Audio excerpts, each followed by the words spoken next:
اور یہ فیصلے کو فائنلٹی کی طرف لے کر جائیں گے، یعنی عمران خان کی سزا کو عدالتوں کے ذریعے اپ ہیلڈ رکھا جائے گا۔ جب بھی کوئی انٹرنیشنل پریشر آئے گا، جب بھی کوئی تحریک چلے گی، جب بھی کوئی ان سے سوال کرے گا کہ تم نے عمران خان کو سزا دی اور عمران خان کو جیل میں رکھا ہوا، تو یہ کہیں گے کہ پاکستان کی تمام عدالتوں نے یہ ثابت کیا اپنے فیصلوں کے ذریعے کہ عمران خان نے جو ان کے اوپر الزام تھا وہ بالکل سچا تھا، اور شواہد، پروسیکیوشن، عدالتیں، سب فیصلے عمران خان کے خلاف آئے، لہٰذا ہمارے ہاتھ کھڑے ہیں اور ہم عمران خان کو کسی صورت بھی جو ریلیف ہے وہ نہیں دے سکتے۔ ہاں، معاف ضرور کیا جا سکتا ہے، اور وہ طریقہ یہی ہے کہ عمران خان ایک درخواست دیں اور ہم زرداری صاحب سے، صدر پاکستان سے درخواست کریں گے کہ ان کی کیسز کو معاف کر دیا جائے۔ اور دوستو، ان بٹوین بہت سارا جو کوشش اور یہ جو ایک طرح سے موومنٹ ہوگی وہ عمران خان سے ڈیل کے اوپر دستخط کروانے کی ہوگی، اور مرضی کی ڈیل عمران خان کو شاید نہ دی جائے، بلکہ یہ اپنی مرضی کی ڈیل عمران خان کے پاس دوبارہ سے لے کر جائیں گے۔ اگر کوئی صورت نکل آئی اور خان صاحب مان گئے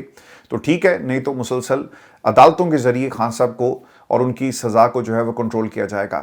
اور میں نے آپ کو اس سے پہلے بھی بتایا تھا کہ جو وکیل ہیں سلمان صفدر صاحب، وہ عدالت میں گئے اور انہوں نے کہا کہ یہ جو مرکزی اپیلوں والا معاملہ ہے اس کو آپ سائڈ پہ رکھیں اور پہلے سزا معطلی کے اوپر بات ہو۔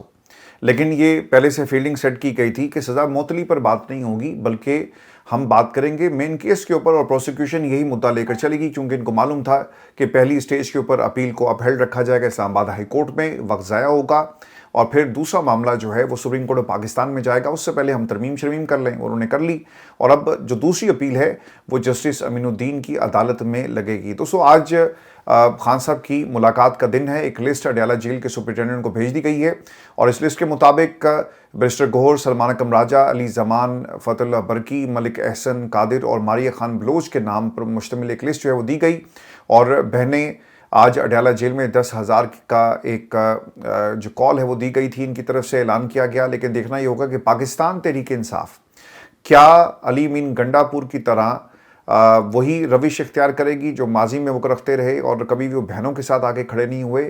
بیرسٹر گوہر آ کر کھڑے ہوتے ہیں، وہ آج اپنی حاضری لگائیں گی، یا صرف میڈیا کو 2-3 منٹ کی وہ بات کریں گے اور وہاں سے غائب ہو جائیں گی؟ چونکہ بیرسٹر گوہر کو لگتا یہ ہے کہ یہ معاملہ جو تحریک کا ہے وہ تحریک انصاف لیڈ کرے گی، اور یہ عمران خان سے ملاقات، چونکہ اس میں ہمارا کچھ لینا دینا نہیں ہے، یہ جانے اور پاکستان کی اسٹیبلشمنٹ جانے، ہم نے کسی قسم کی کال کا حصہ نہیں بنا۔ اور دوستو، سہیل افریدی کی صدارت میں آج ایک انتہائی اہم اجلاس ہوا ہے، اور سیکرٹری سلمان اکرم راجہ اس میں موجود ہے، لیکن بیرسٹر گوہر آپ کو نظر نہیں آئیں گے۔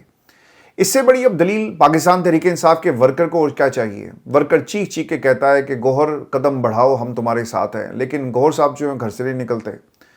ان کو آج اس پریس کانفرنس میں بیٹھنا چاہیے تھا اور اعلان کرنا چاہیے تھا کہ سہیل افریدی قدم بڑھاؤ، پوری پاکستان کی عوام تمہارے ساتھ ہے، لیکن ہمیں یہاں پہ ہی ایک تفریق نظر آتی ہے۔ دوستو، آپ نے نا جونکیں دیکھی ہیں، ان کا کیا کام ہوتا ہے؟ Parasites. I am really sorry میں یہ الفاظ استعمال کر رہا ہوں، میں سب کا احترام کرتا ہوں، عمر میں یہ بڑے ہیں، لیکن ان کے کرتوت بہت چھوٹے ہیں، بہت چھوٹے لوگ ہیں۔ جس طرح پیراسائٹس اور جونکیں کسی دوسرے جسم پر رہ کر خون چوستی ہے نا، اسی طرح ان کو یقین ہے کہ جس دن انہوں نے پاکستان تحریک انصاف کو خیر بات کہا، انہیں کوئی پوچھنے والا بھی نہیں ہوگا۔ یہ فاروق بشیر کتنا عمران خان کے ساتھ ساتھ اٹیچ ہوتا تھا فیصل آباد سے، آج کہاں ہے فاروق بشیر؟ کہاں گئے وہ لوگ جنہوں نے، پرویز خٹک جس نے کہا کہ عمران خان کا رائٹ ہینڈ میں ہوں اور پاکستان تحریک انصاف میری وجہ سے، آج اسے کوئی پوچھتا بھی نہیں ہے۔ وہ جس جماعت کو لے کر نکلا تھا اور جو عمران خان کے نام کا اس نے استعمال کیا، اور پھر عمران خان کے نام کی پارٹی کا استعمال کر کے پارلیمنٹیرینز پی ٹی آئی بنائی، کیا بنا اس پارٹی کا آپ کے سامنے ہے۔ مجھے ایک دن سیکرٹری صاحب کا ان کے فون آیا اور انہوں نے کہا جی کہ آپ پرویز خٹک صاحب کے بارے میں غلط الفاظ استعمال کر رہے ہیں، وہ عمران خان کے سچے سپاہی ہیں۔ تو میں ذرا ان سے مخاطب ہوں اور ذرا وہ جواب دیں کہ بھائی جان، الیکشن بھی ہو گئے، آپ جماعت سے الگ بھی ہو گئے، آپ نے ایک الگ جماعت بھی بنا لی، تو ہماری خبر کبھی بھی غلط نہیں تھی۔ جب وہ پرویز خٹک صاحب پریس کانفرنس کر رہے تھے، اس سے پہلے میں نے کہنا شروع کر دیا تھا کہ یہ دھوکہ دے گا، اور اس نے دھوکہ دیا۔ آج کہاں ہیں وہ لوگ جو عمران خان کے نام پر زندہ؟ یہ سب جونکے ہیں، پیراسائٹس۔ ان کو معلوم ہے کہ جب وہ عمران خان کے نام سے الگ ہوئے تو سب کچھ ہی الگ ہو جائے گا، اور یہ عمران خان کے نام کے ساتھ زندہ رہنا چاہتے ہیں، اس لیے یہ جماعت کے اندر ہیں۔ آج سہیل افریدی کے ساتھ بیٹھ کر بیرسٹر گوہر کو اعلان کرنا چاہتا ہے، لیکن دوستو یہ اعلان نہیں ہوا۔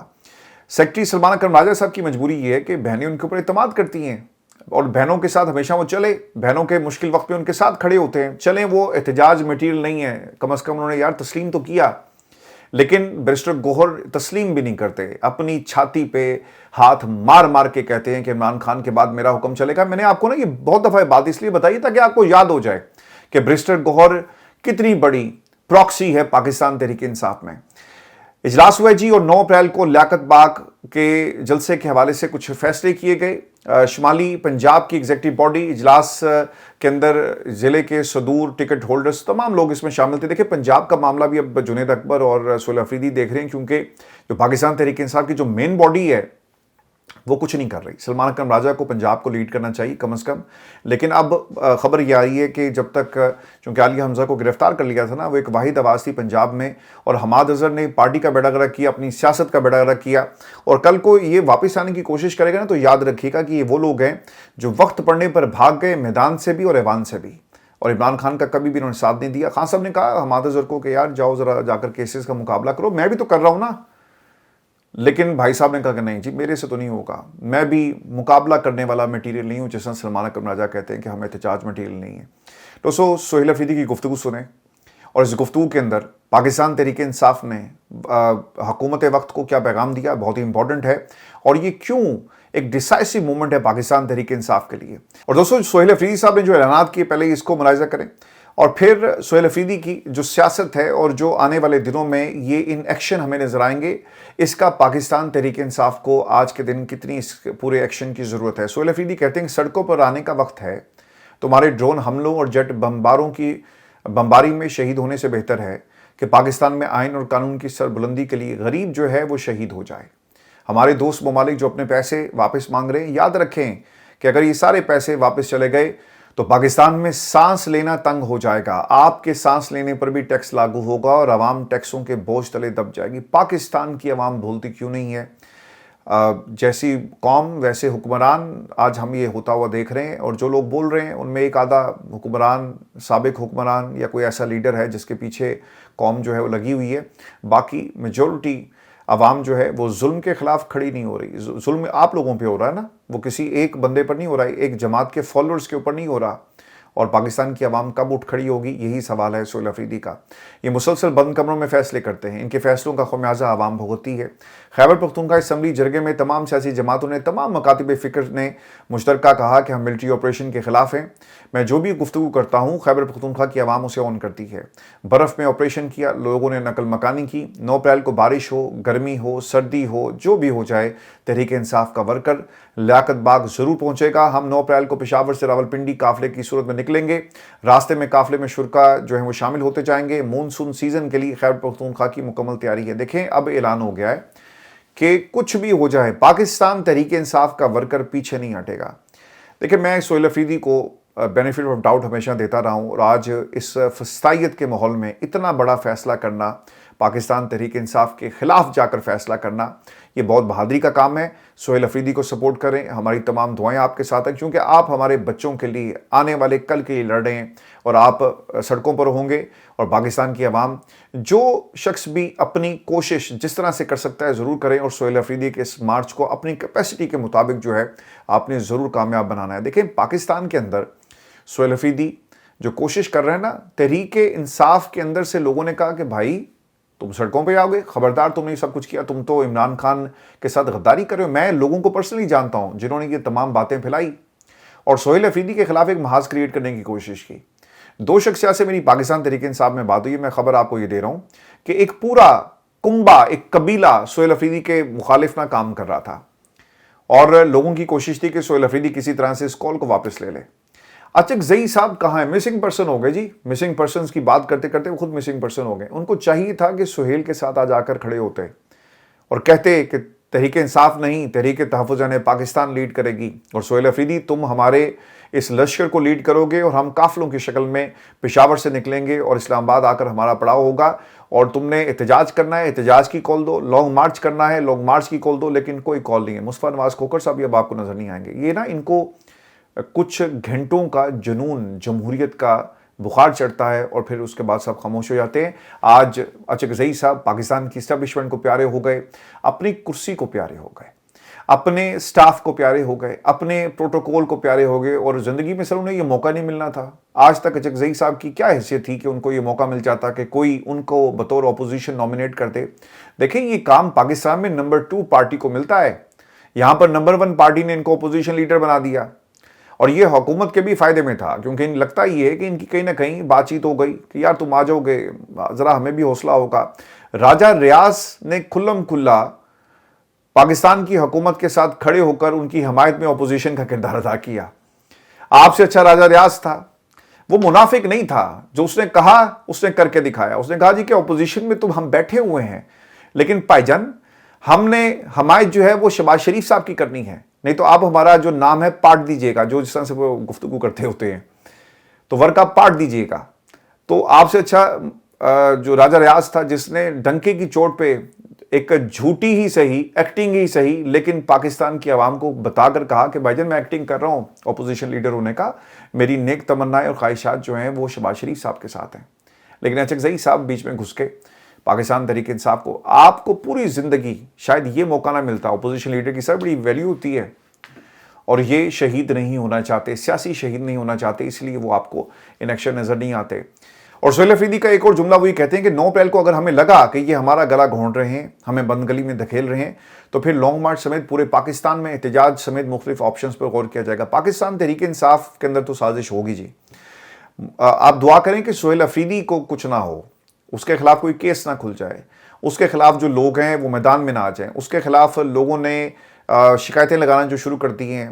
اور پھر آپ دیکھیں کہ ایک اور کام یہ ہوا کہ سہیل افریدی کے مقابلے میں ایک اور کام یہ ہوا ہے جی کہ انہوں نے شیر افضل مروت کو لانچ کر دیا. اب وہ مروت کیا کر رہا ہے؟ مروت یہ کام کرتا ہے, اس سے پہلے بھی یہ کام کر چکا ہے. وہ کہتا ہے کہ جی 10,000 بندے, جب ہماری ملاقات خان صاحب سے ہو جائے گی تو اس دن آپ دیکھیں کہ ایک کال کے اوپر آپ کو کال نہیں دینی پڑے گی, بلکہ 10,000 بندہ اڈیالہ کے باہر موجود ہوگا.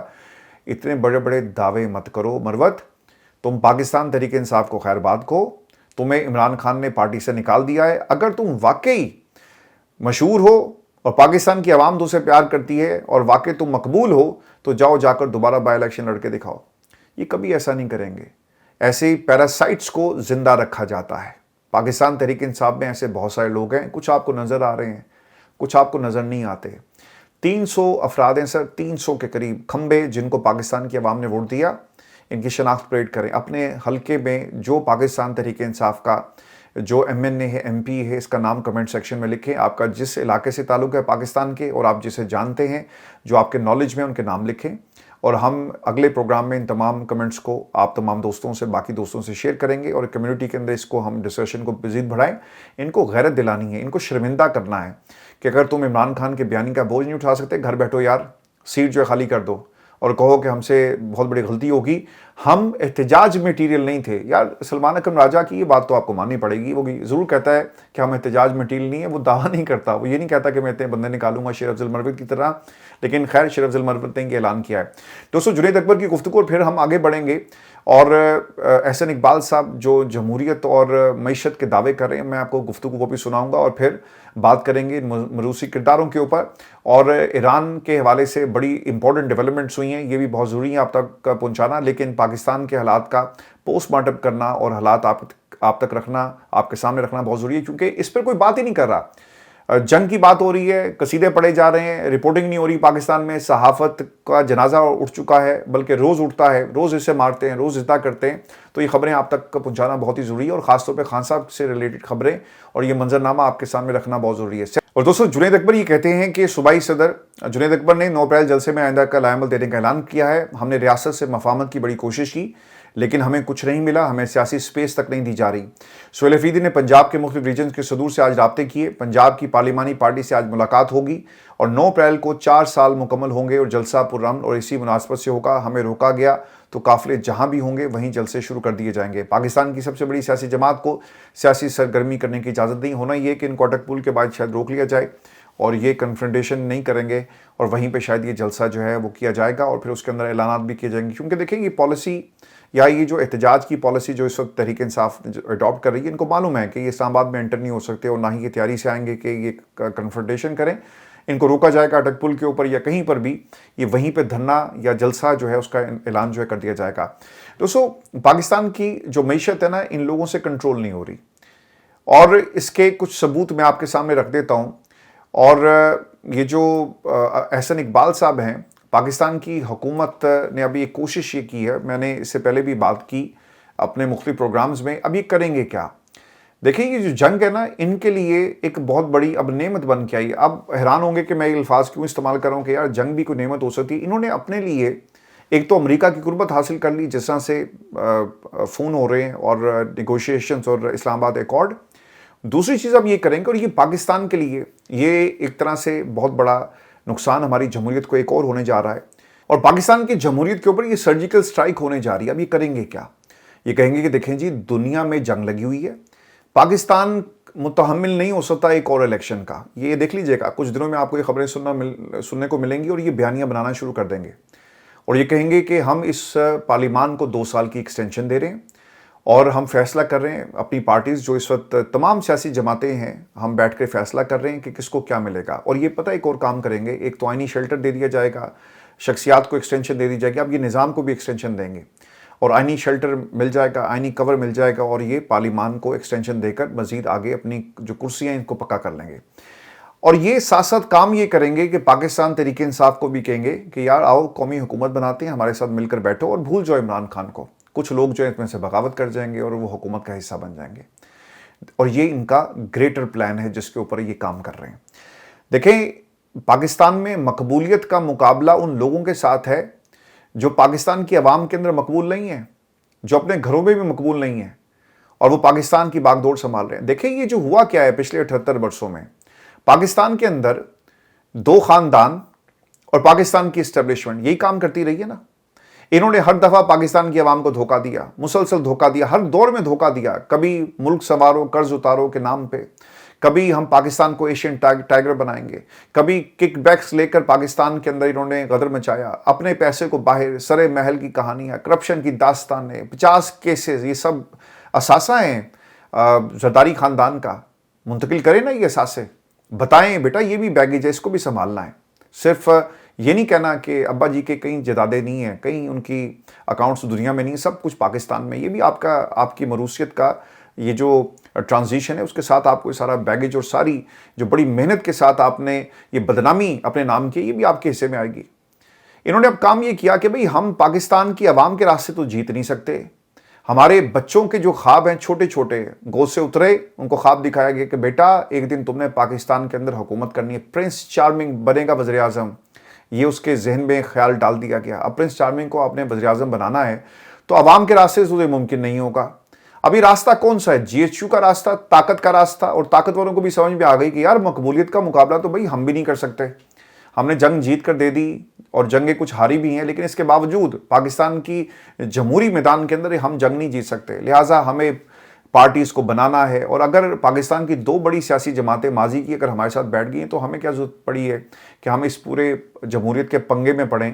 کنٹرول کریں گے جمہوریت کو، گن گائیں گے پاکستان کے، اور کہیں گے کہ آؤ ملک سنواریں سب مل کر، اور جو بات نہیں سنے گا اسے ہارڈ اسٹیٹ کے نام پر دھر لیا جائے گا. پی کا قانون ہمارے پاس بطور ہتھیار ہم اسے استعمال کریں گے.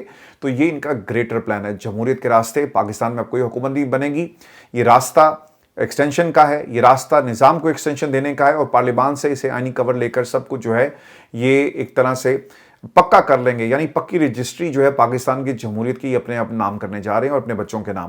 تو اب اس کے بعد احسن اقبال صاحب کی اگر آپ گفتگو سنیں تو آپ کو حقیقت پتہ چلے گی کہ اس ملک کے اندر یہ جو گریٹر پلان بن رہا ہے یہ اصل میں ہے کیا. انہوں نے نا کچھ دنوں میں اب یہ کہنا شروع کرنا ہے. احسن اقبال کی باتیں ڈائریکٹلی وہ کہہ نہیں رہے، لیکن انڈائریکٹلی پیغام یہی ہے. جو لوگ اس معاملے پر سیاست کرتے ہیں کہ پاکستان میں قیمتوں میں اضافہ کیوں ہوا اور ہم IMF پروگرام میں کیوں ہیں، تو میں ان سے یہی کہوں گا کہ ذرا سوچئے کہ پاکستان کو اس نہج تک کس نے پہنچایا، ہم کیوں اس قدر معاشی طور پر کمزور ہو گئے، ہمیں IMF کے پاس جانا کیوں پڑا، حقیقت کیا ہے. پھر انہوں نے کچھ اپنی تعریفیں کی ہیں. حقیقت یہ ہے، اتنا پیسہ اوپر گیا، انٹرنیشنل مارکیٹ میں تیل کی قیمتیں یہ ہیں، جنگ چھڑ گئی، ہم لٹ گئے، ہمارے جو قرضے تھے وہ بڑھ گئے. اس قسم کی آپ کو کہانیاں سنانے. بھائی آپ ذمہ دار ہیں. آپ نے ذرا گریبان میں میرے بھائی جھانک لیں اور دیکھیں کہ آپ کی پارٹی کا لیڈر 4تھی بار وزیر اعظم بننے کے خواب دیکھ رہا تھا. 3 ادوار کا حساب دو. زرداری خاندان بے نظیر نے حساب کیا اب دینا، ان کے بچوں نے اب حساب دینا ہے کہ آپ کے ماں باپ کا جو دور تھا وہ کیسا تھا. آپ کے ماں باپ نے کرپشن کی نئی نئی داستانیں غضب کہانیاں کرپشن کی لکھی، دنیا نے رپورٹ کیا ہے. یہ میں کوئی آپ کو کہانی یا افسانہ آپ کے سامنے نہیں رکھ رہا، یہ وہ کہانی ہے جو دنیا نے اخبارات نے رپورٹ کی. تو یہ آپ کی میراث ہے، آپ ذمہ دار ہیں. 2 خاندان ذمہ دار ہیں پاکستان کے اندر، زرداری خاندان، بھٹو خاندان. بھٹو یہ والے بھٹو، زرداری بھٹو جو جعلی بھٹو بنے ہوئے ہیں، یہ ذمہ دار ہیں، اور ہاؤس آف شریف ذمہ دار ہیں. اور تیسرا طبقہ وہ جس کی کوئی سیاسی جماعت نہیں ہے، لیکن وہ ساری سیاسی جماعتوں میں آپ کو نظر آئیں گے. آپ لوگوں نے پاکستان کا بیڑا غرق کیا. اب جو وہ کہہ رہے ہیں نا کہ حقیقت کیا ہے، اور جس طرف آپ جانا چاہ رہے تھے کہ اس نہج تک ہم کیسے پہنچے، وہ کہنا یہ چاہ رہے تھے کہ بھائی جان عمران خان از ریسپانسبل. عمران خان اگر پاکستان کی عوام، اگر یہ رسپانسبلٹی عمران خان کی ہوتی نا تو پاکستان کی عوام اسے فیل کر دیتی. لیکن پاکستان کی عوام نے 2024 کے الیکشن میں اسے پاس کر دیا. نتیجہ آیا عمران خان کے حق میں جیل میں ہے، مقدمات ہیں، 300 سے زائد مقدمات ہیں. عدت جیسے مکروہ کیسز بھی بنائے گئے، جھوٹے کیسز بھی بنائے گئے عمران خان کے اوپر، پیسہ چوری کے بھی بنائے گئے، توشہ خانہ کے الزامات بھی لگائے. تم تو سارا ملک بیچ کر کھا گئے، جس طرح تمہارے ابا حضور نے یہ پاکستان عوام کے لیے نہیں تمہیں تحفہ دیا تھا. تم عمران خان کے توشہ خانہ کے تحائف کے اوپر جو ہے وہ بات کرتے ہو. پاکستان میں یہ 2 خاندانوں نے جتنا اس ملک کو لوٹا ہے، سر کسی نے نہیں لوٹا. آج جو ہمارے حالات ہیں نا، اور آپ نے عمران خان کو تحائف کے اندر جو ہے وہ الجھا دیا. اصل لیڈر جیل میں ہے، اور جو اس وقت لیڈر ہونے کی ایکٹنگ کر رہے ہیں وہ دندناتے پھر رہے ہیں، کیونکہ ان کے تانے بانے جو ہیں وہ پاکستان کی اسٹیبلشمنٹ سے ملتے ہیں، اور پاکستان کی اسٹیبلشمنٹ جو ان کو کنٹرول کر رہی ہے. اور ویسے اس کنفرنٹیشن کے ماحول میں اور اس نظام کو جس طرح ایکسٹینشن لینے کی بات کی جا رہی ہے، اور جو گراؤنڈ تیار کی جا رہی ہے، اس میں فضل الرحمان صاحب کا بھی ایک ہاتھ ہوگا.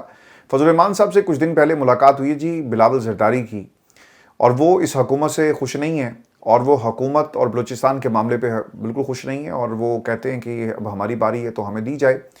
اور وہ کہتے ہیں کہ ٹھیک ہے، اگر یہاں پہ باری ملنی ہے تو ٹھیک ہے، پھر مرکز میں ہماری باری ہے، ہمیں دی جائے، بناؤ بلاول کو وزیر اعظم. فضل الرحمان صاحب کہتے ہیں جی کہ کیا زبردست قسم کے دماغ ہمیں اللہ نے عطا کی ہے. ہم نے اپنے ہی دونوں سرحدوں کو بند کر دیا، اور اب کہا جا رہا ہے کہ تیل کم خرچ کرو، اس لیے آپ نے ہرمز بند ہو گئی اور تیل کی ترسیلات رک گئی. پاکستان اس بات کا دعوے دار ہے کہ پاکستانی جھنڈے کے نیچے 10 جہاز آپ نے ہرمز کو عبور کر چکے. وہ کہاں گئے؟ اگر وہ پاکستان آئے تو پھر پاکستان میں تیل کی قیمتوں میں اضافہ کیوں؟ بھائی دے دیے ہوں گے لیفٹ رائٹ کسی کو، اور پتہ بھی نہیں چلا. اب کن ممالک کے پاس یہ گئے؟ اور جو ڈونلڈ ٹرمپ کہہ رہا تھا نا کہ مجھے بڑا بہترین تحفہ ملا ہے، وہ تحفہ کس کو دیا گیا؟ اہم سوال ہے نا یہ. پاکستان سے کسی دوسرے ممالک کی طرف گئے تو بتایا جائے، کیا وہ کراچی میں اترے؟ کیا وہ تیل اتارا گیا؟ کیا تیل دوسرے جہازوں میں منتقل کیا گیا؟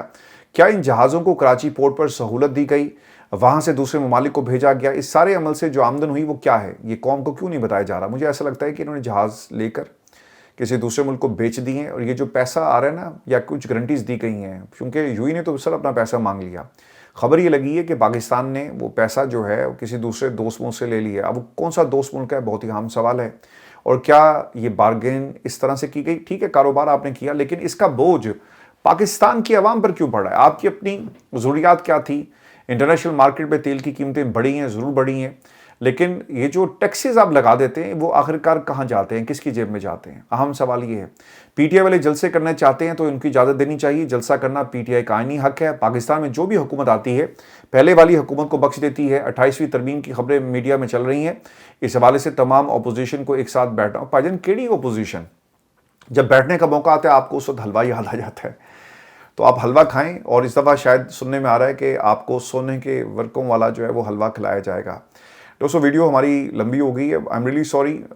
پاکستان کی بات آتی ہے، خان صاحب کی بات آتی ہے نا، آٹومیٹکلی میں جذباتی، ہم سب ہو جاتے ہیں، میں اکیلا نہیں ہوتا، کیونکہ میں نے اپنے ملک کو لٹتے ہوئے دیکھا ہے اور میں دیکھ رہا ہوں. سہیل افریدی کے لیے دعا کریں. یہ انفارچونیٹلی نا میں دوبارہ ویڈیو ریکارڈ کر رہا ہوں کیونکہ ساؤنڈ کا مسئلہ ہو گیا تھا. میں نے اپنی پچھلی ویڈیو کے اندر ایک جملہ کہا تھا، اور وہ جملہ یہ تھا کہ سہیل افریدی کے لیے دعا کریں. وہ ہمارے بچوں کے لیے لڑ رہا ہے، وہ پاکستان کے بچوں کے لیے لڑ رہا ہے، وہ آنے والے مستقبل کے لیے لڑ رہا ہے. یہاں پہ برطانیہ کے جو بچے ہیں نا، نوجوان جتنی بھی نسل ہے، تیل کی قیمتیں بڑھی، دنیا میں مہنگائی بڑھی ہے، یہاں بھی بڑھی ہے. انہوں نے اعلان کر دیا، انہوں نے کہا کہ ہم جو منیمم ویج ہے، 1 گھنٹے کے پیسے دیے جاتے ہیں، 12 سم تھنگ پاؤنڈ ہیں ایک پر گھنٹہ، یہاں پہ اس طرح سے آپ کو جو تنخواہ دی جاتی ہے. انہوں نے اعلان کیا کہ ہم منیمم ویج کو بڑھا رہے ہیں. سر ویلفیئر اسٹیٹ ایسی ہی ہوتی ہے. عمر لاز آپ کو یہاں پہ اس کے برطانیہ کے قوانین میں ملیں گے. ہمارے تھے نا، ہم اس کے وارث تھے. لیکن جو غیر مسلم ہیں انہوں نے ان تمام قوانین کو اپنا لیا. ریاست ہوگی ماں کے جیسی. ہم نے سر ریاست کو ماں کی جیسے بنتے ہوئے یہاں پہ دیکھا ہے. آپ گھر بیٹھ جائیں، ریاست آپ کو آ کے ریسکیو کرتی، آپ کے حالات کو ریسکیو کرتی، آپ کو تنہا نہیں چھوڑتی. ہم نے تو اعتزاز احسن کی نظموں میں سنا تھا ریاست ہوگی ماں کے جیسی، لیکن ہم نے کبھی ریاست کو ماں بنتے ہوئے پاکستان میں دیکھا نہیں ہے. سہیل افریدی کے لیے خاص دعا کریں، اللہ تعالیٰ اسے کامیاب کرے، اور اس مشکل ماحول کے اندر جس طرح سے وہ میدان میں آ گیا یقیناً اس کی تعریف بنتی ہے. اور وہ صرف اپوزیشن سے، اپنی اپوزیشن سے نہیں لڑ رہا، حکومت سے نہیں لڑ رہا، وہ اپنے مخالفین سے جو تحریک انصاف کے اندر ہیں، بیرسٹر گوہر جیسے لوگ، ان جیسے لوگوں سے بھی لڑ رہا ہے. اپنا خیال رکھیے گا سر، اجازت دیں، اللہ نے کے بعد.